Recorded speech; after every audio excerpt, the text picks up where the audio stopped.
Hi everybody, it is the 24th of September 2020 and the most amazing RTS that is Iron Harvest on the PC has got a big update this time. I can't wait for this game to come to console on PlayStation and Xbox, but remember you can play it on old hardware, old laptops, old computers using GeForce. Now, highly recommend, I can't recommend this game enough, it really is very good indeed.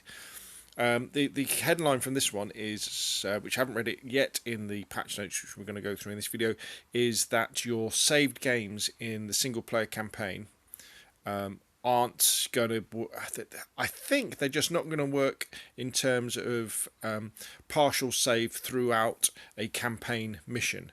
So, you'll basically have to start that mission again. It's not going to reset your campaign, but if you're halfway through one of the levels, you're going to have to start it again. So, anyway, let's get on with it. Let's read what the devs have got to say.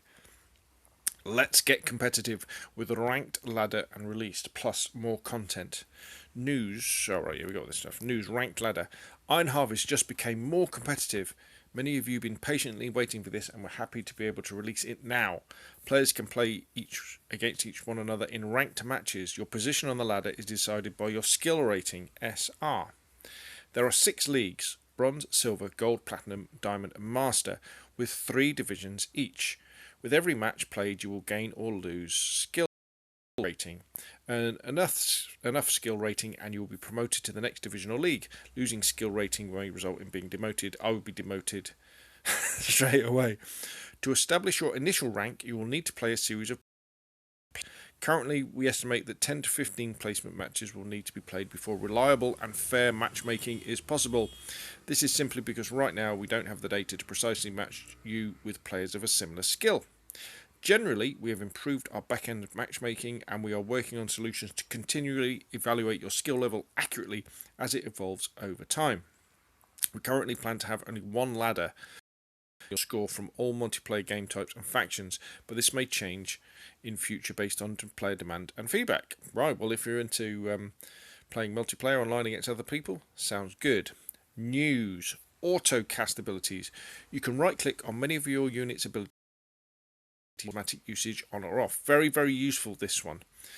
When Autocast Ability is on, the units will use these abilities autonomously in appropriate situations, because quite a lot of the time using their special ability is the difference between a mech winning or losing an encounter, I find, especially when you've got mech against mech and you want them to throw their spear, or you want them to use their rocket launcher or something like that, and the fact that you've got to do it yourself is a bit of a pain, but the fact that you can now Autocast ability on is great.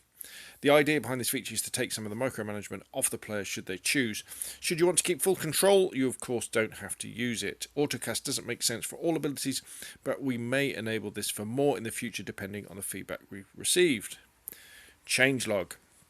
We also updated the game with various changes and improvements. General changes. AI improvements which allow them to heal, repair and use some veteran abilities on medium or higher difficulty level. I don't want the AI to be any more intelligent. I struggle against the easy AI. The position of the default set rally point after entering a building now depends on the direction from which you entered it. That makes more sense. Fixed crashes related to losing online connection while playing single player mode. Fixed a bug causing freezes during campaign missions. Fixed an animation bug that prevented Olga from falling into her unconscious state. General UI and tooltip fixes. Updated multiple minimaps. To accommodate these changes and fixes, all saved games will be invalidated. There we go. So hopefully that doesn't mean you've got to completely start again. I'm sure it doesn't, but we'll find out. Balance changes. Heavy mechs. The Tur, Goulier, Garrod and Kaiser are performing well, but we want them to be less common in the mid to late game and give other high tier mechs a chance to shine. The Tur, Goulier, Garrod and Kaiser are no longer available as reserve options. Ooh.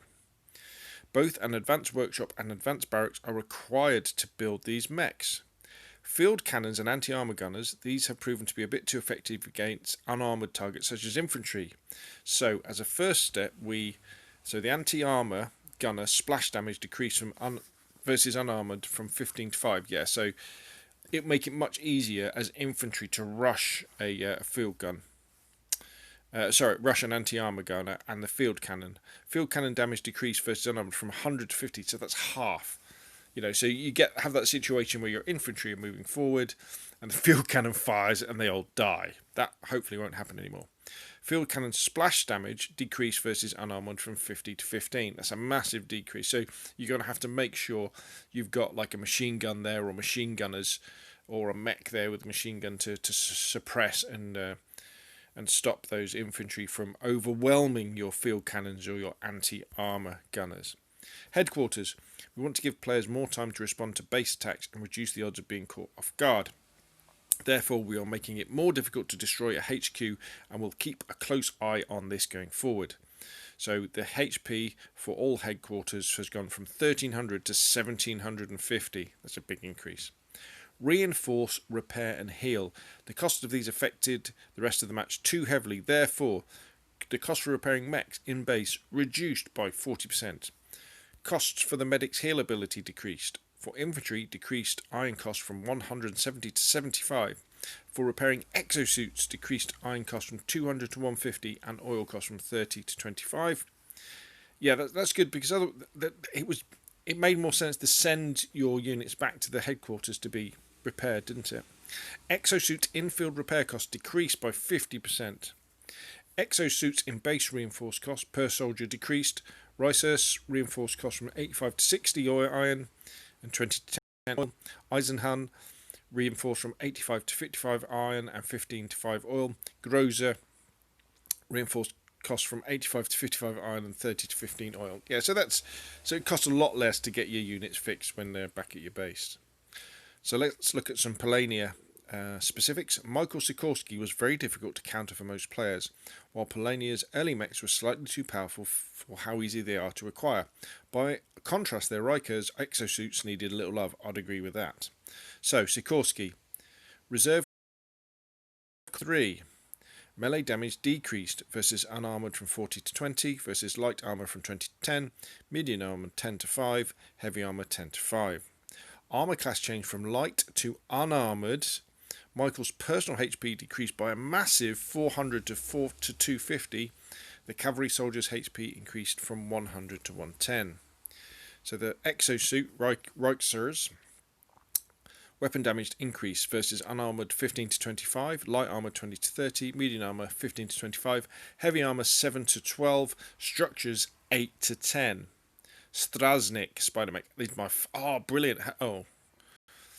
HP decreased from 600 to 550. Strasnik's my favourite mech. I love the way they scuttle around. Shmeli Scout Mech. He's cool as well. I love him. Scout Mech. Weapon damage decrease. Light armour 75 to 70. Medium armour 65 to 60. Heavy army 45 to 35. Structures 35 to 30. Mochny Artillery Mech. Weapon damage increased. Light armour 100 to 150, medium armour 80 to 110, heavy armour 70 to 110. I like him. The Lauka Stinger Mech. Cost decreased from 600 to 575 iron and 170 to 165 oil. I think is the Lauka the one that throws the spear as well? It's so cool when he throws the spear into another mech. So Saxony. Brunhilde is powerful but hard to utilise properly. With this change, we want to make playing with her more forgiving. Brunhilde's HP increased from 850 to 1100. Stiefmutter's wheel damage increased versus light armour 65 to 85, medium armour 50 to 75, heavy armour 40 to 65. Wotan, heavy mech, cost decreased from 550 to 525 iron and 170 to 160 oil. Finally, the Rusviet faction. Rusviet's high-tier mechs have received some improvements to help make the advanced workshop feel like a worthwhile investment. Kolokol, bomber mech, damage versus structure increased from 20 to 35.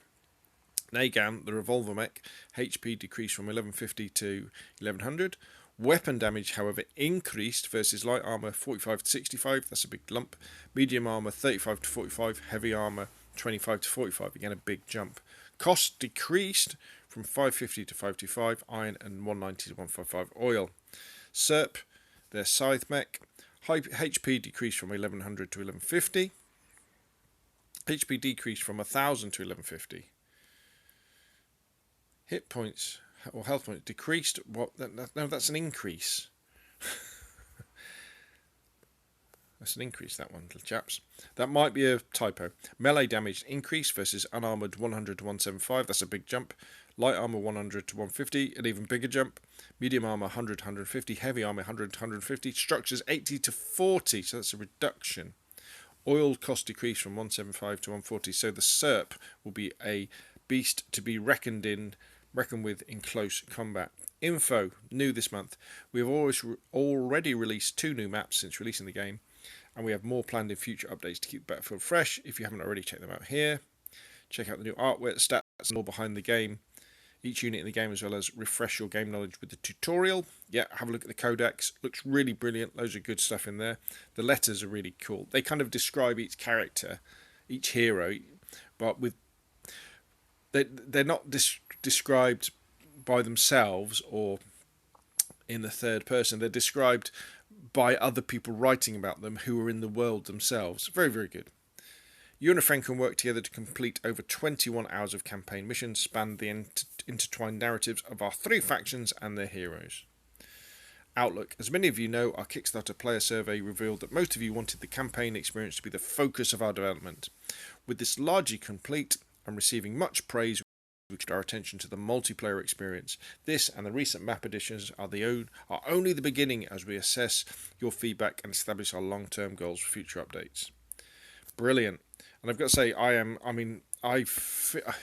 probably a quarter of the way through the second campaign. So I finished the Polania campaign, quarter of the way through the Rusviet campaign, and I have a blast. And I really enjoy playing Skirmish as well. But another update from the Iron Harvest devs. Brilliant stuff. Look for more to come. I love this game. Fantastic. This is going to be my game of the year. Excellent. Right. Thank you very much, everybody. See you again soon.